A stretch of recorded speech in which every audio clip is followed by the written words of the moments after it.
அருமை தமிழர்களே, சிவகுமாரின் அன்பான வணக்கங்கள். நம்முடைய ஆச்சாரிய ஓஷோவினுடைய அழகான ஒரு வாசகம், உங்கள் பிள்ளைகளுக்கு முக்கியமான ஒரு விஷயத்தை சொல்லிக் கொடுங்கள். பொய் சொல்லவும் தெரிய வேண்டும், ஆனால் பொய் சொல்லக்கூடாது என்றும் தெரிய வேண்டும் அப்படின்ற ரொம்ப அழகான வாக்கியம் அது. அதனது பொய் சொல்லவும் தெரிய வேண்டும், பொய் சொல்லக்கூடாது என்பதும் தெரிய வேண்டும். பொய் சொல்கிறதுக்கு தெரியணுமா? தெரியணும். ஏன்? இந்த திருடர்கள் எப்படிலாம் திருடுவாங்கன்னு திருடர்களுக்கு இணையாக நம்முடைய காவல்துறை நண்பர்களும் தெரிஞ்சு வச்சுருப்பாங்க. ஏன்? அப்போ தான் திருடனை பிடிக்க முடியும். அவன் என்னென்ன டெக்னிக்கெலாம் கையாளுவான்னு இவங்களுக்கும் தெரிஞ்சிருக்கணும். விட்டா ஒரு ப்ரொஃபஷனல் திருட மாதிரி இவங்களுக்கு திருடவும் தெரியணும்.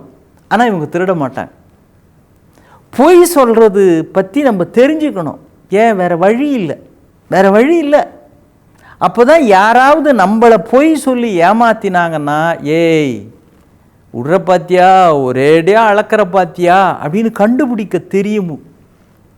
அப்படியே பரபிரம்ம ஸ்வரூபம் மாதிரி அப்ராணின்னு சொல்லுவாங்களே, அந்த மாதிரி இருந்தால் நம்மை சுலபமாக இந்த உலகம் ஏமாற்றி விட்டு போய்விடும். ராமகிருஷ்ண பரமஹம்சருங்க பெரிய ஞானி. அவருடைய சீடர் கடைக்கு போய் சில காய்கறிகள்லாம் வாங்கிட்டு வர்றார். அவரு ஒரு துறவி, இவர் ஒரு துறவி. ஆனால் அந்த வாங்கிட்டு வந்த அந்த காய்கறி பையை எடுத்து வச்சுக்கிட்டு எந்த காயை எப்படிலாம் பார்த்து பார்த்து வாங்கணும்னு பரமஹம்சர் அவருக்கு பாடம் நடத்துகிறார். அவர்ப்பா காசு கொடுத்து வாங்கிட்டு வர, அழுகி போனது, இத்து போனது, பூச்சி வந்தது, இதெல்லாம் எப்படியாவது வியாபாரிங்க நம்ம தலையில் கட்ட பார்ப்பாங்க. நாம் தான் கவனமாக இருக்கணும். ஏன்னா வியாபாரிக்கு தர்மம், சத்தியம், தத்துவம் இதெல்லாம் சொல்கிறதுக்காக அவங்க ஒன்றும் வியாபாரம் பண்ணலை. அவங்களுக்கு லாபம் பார்க்கணும். அதுக்காகத்தான் அவங்க வியாபாரம் பண்ணுறாங்க, கடை நடத்துகிறாங்க. விற்கிறவங்களுக்கு ஒரு கண்ணு போதும், வாங்குறவங்களுக்கு 1000 கண்ணு இருக்கணும். அதனால் எந்த காயை எப்படி எல்லாம் வாங்கணுன்றது தெரிஞ்சிக்க. வெண்டைக்காயை உடச்சி பார்த்து வாங்கணும், தேங்காயை தட்டி பார்த்து வாங்கணும், புடலங்காவை லேசாக கீறி பார்த்து அதிலிருந்து தண்ணீர் வருதான்னு பார்த்து வாங்கணும், தேங்காயை தட்டி பார்க்குற மாதிரி இளநீரையும் நல்லா ஆட்டி பார்த்து வாங்கணும். எந்த காய்கறியை எப்படி பார்த்து வாங்கணுன்றது தெரியணும். தக்காளி நல்ல திக்காக இருக்கணும், எந்த இடத்துலையும் அடிபட்டு இருக்கக்கூடாது, தூக்கினா நல்ல கல் மாதிரி இருக்கணும், ஆனால் பழுத்து இருக்கணும். இதெல்லாம் வரிசையாக சொல்லிக்கிட்டு வருகிற பரமஹம்சர் கடைசியில் ஒன்று சொல்கிறாரு. சில காய்கறி வாங்கினீங்கன்னா கொசுறு அப்படின்னு கொஞ்சம் இலவசமாக ஏதாவது தருவாங்க. அவங்க தரலனாலும் நீயா கேட்டு, ஐயா கொஞ்சம் கொத்தமல்லி ஒரு கட்டு தாங்க, புதினா ஒரு கட்டு தாங்க அப்படின்னு இலவசமாக அதையும் மறக்காமல் கேட்டு வாங்கிட்டு வரணும். உலகியலில் எப்படி இருக்க வேண்டும் அப்படின்னு நாம் தெரிந்து வைத்து கொள்ள வேண்டும். நாம் ஏமாற்றக்கூடாது, ஆனால் நம்மை பிறர் ஏமாறுவதற்கு நாம் வழியை தந்துவிடக்கூடாது அப்படின்றார். பொய் சொல்லுவதுன்றதுலேயும் அப்படித்தான். மற்றவர்கள் நம்மை சொல்லி ஏமாற்றுகிற பொழுது நாம் ஏமாந்திருந்தால், ஆஹா எப்படிப்பட்ட நல்லவன், இவனை போய் ஏமாற்றினோமே என்று வருத்தப்படுகிறவர்கள் மிக குறைவாக இருப்பார்கள். ஏமாந்தாண்டா ஒத்தன் அப்படின்னு மனதுக்குள் மகிழ்கிறவர்கள் தான் அதிகம். ஒரு ராஜா கிட்டக்க மந்திரி இருந்திருக்கிறாரு. அவர் போதுங்க நம்ம ரிட்டையர் ஆகலாம் அப்படின்னு முடிவு பண்ணிட்டாராம். அரசர்கிட்டக்கு போய், அரசே இன்னும் ஒரு 3 மாதத்தில் நமக்கு ஒரு ஓய்வு கொடுத்தீங்கன்னா நல்லாயிருக்கும், இந்த பணி நிறைவிலிருந்து நான் விடைபெறலாம்னு பார்க்குறேன்னு இருக்கிறார்.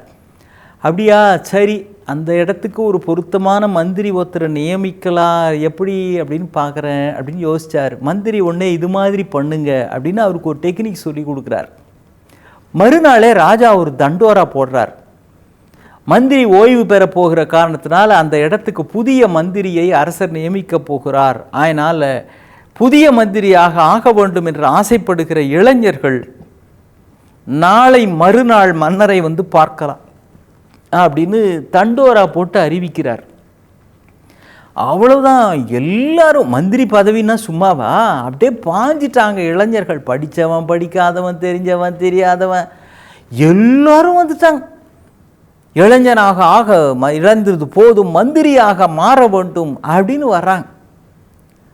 வந்த உடனே ராஜா சொன்னார், உங்களை யார் சிறந்த மந்திரின்னு நான் தேர்ந்தெடுக்கணும், தெரிஞ்சிருச்சு அப்படின்னா உடனடியாக நான் மந்திரி பதவி உங்களுக்கு கொடுத்துடலாம். ஆனால் இன்றைக்கி நான் யார் மந்திரின்னு முடிவு பண்ண போகிறதில்ல, ஒரு 6 மாதம் ஆகும் அப்படின்னு சொல்லியிருக்கிறார். இதை கேட்டவுடனே அவங்களுக்கு சில பேருக்கு சப்புன்னு ஆகிப்போச்சு. என்னடா இன்றைக்கே போஸ்டிங் கிடச்சிரும், எந்த இலாக்கான்றது மட்டும்தான் கேட்டு போகலாம்னு வந்தோம், இது மாதிரி ராஜா ஏமாற்றிட்டாரே அப்படின்னு. என்ன ராஜா என்ன 6 மாதம் அப்படின்னா, வந்த எல்லாருக்கும் அந்த மூத்த மந்திரி இருக்கிறாரே அவர் நேர்முக தேர்வு வைப்பார் அப்படின்னு சொல்கிறார். அவர் ஒவ்வொருத்தரையாக பார்த்து வந்த இளைஞர்கள் எல்லாருலேயும் மிகச்சிறந்தவர்கள் யாரோ அந்த 10 பேரை மட்டும் தேர்ந்தெடுத்து மற்றவங்கள்லாம் போகலாம், இந்த 10 பேரில் தான் அரசர் தேர்ந்தெடுப்பார் அப்படின்றாங்க. அரசர் இப்போ அடுத்தாப்பில் என்ன பண்ணுறாரு, இந்த 10 பேர் கையிலையும் சின்ன சின்ன சின்ன பொட்டலங்களை பரிசாக கொடுக்குறார். நீங்கள்லாம் போயிட்டு ஒரு 3 மாதம் கழித்து வாங்க, இது வெறுமன பொட்டலம்னு நினைக்காதீங்க, உள்ளுக்குள்ள விதைகள் இருக்குது, அழகழகான மலர்கள் பூக்கக்கூடிய செடிக்கான விதை இது, இதை போட்டிங்கன்னாலே ரொம்ப பிரமாதமான மலர்கள் இதிலிருந்து கிடைக்கும். ஒரு 3 மாதம் கழித்து, இது ரொம்ப விரைவாக வளர்ந்துடும் சரியா, 3 மாதம் கழித்து எனக்கு இதிலிருந்து கிடைக்கிற மலர்களை நீங்கள் கொண்டு வர வேண்டும்.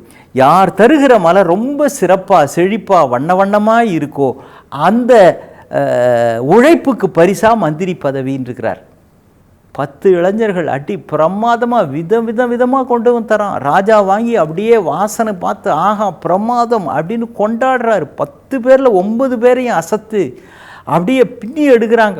கலர்ஃபுல் ஃப்ளவர்ஸ் அப்படி தானே, அது மாதிரி கொண்டு வந்து ராஜா அப்படியே மயங்கிட்டார். 10ஆவதாக ஒரு பையன் அப்படியே தலை குனிஞ்சிக்கிட்டு நிற்கிறான். என்ன ஆச்சு, ஏன் உங்களுக்கு என்ன, உங்கள் மலர்கள் எங்கன்னு? இல்லை ராஜா மன்னிக்கணும், அது என்னமோ தெரியல, அதெல்லாம் நான் போட்டேன், ஒன்று கூட முளைக்கலை ராஜா, மன்னிக்கணும், எனக்கு முளைக்கவே இல்லை, நான் என்ன பண்ணுறேன்னு எனக்கு தெரியல, அதை உங்கள்கிட்ட சொல்லிட்டு போகலான்னு தான் வந்தேன். ராஜா உடனே சபாஷ் நீதான் எனக்கு மந்திரி அப்படின்னாரான். என்ன சொல்கிறீங்க ராஜா, நான் உங்களுக்கு தந்த விதைகள் எல்லாம் ஏற்கனவே வேக வைக்கப்பட்ட விதைகள், வெந்து விட்ட விதைகள், அது எதுவுமே முளைக்காது. ஆனால் நீ மட்டும்தான் உண்மையிலேயே முயற்சி செய்து பார்த்திருக்கிறாய், வெந்த விதைகள் அதான் முளைக்கவில்லை. இவர்கள் எல்லாம் சொந்த பணத்திலே எங்கோ கடையிலே பணம் கொடுத்து மலர்கள் வாங்கி இருக்கிறார்கள். இவர்களை சிறைக்கு அனுப்புங்கள், இவரை மந்திரிக்குரிய நாற்காலியில் அமர்த்துங்கள். இப்பொழுதே என்னை ஏமாற்றுகிறார்கள் என்றால் நாளை பதவிக்கு வந்தால் மக்களை எவ்வளவு ஏமாற்றுவார்கள், சிறைக்கு அனுப்புங்கள், இவர்தான் பதவிக்கு உரியவர் இருக்கிறாராம். இப்போ பிறரை ஏமாற்றுகிறார்கள் என்றால் அவர்கள் ஏமாற்றுவதற்கு நம்மிடத்திலும் ஒரு பலவீனம் காரணமாக இருக்கும். அதற்காகவாவது பொய் சொல்ல கற்றுக் கொடுங்கள், ஆனால் பொய் சொல்லக்கூடாது என்பதையும் கற்றுக் கொடுங்கள்னார் ஓஷோ. அது எந்த தீமைக்கும் பொருந்தும் அல்லவா? மீண்டும் சந்திப்போம். வணக்கம்.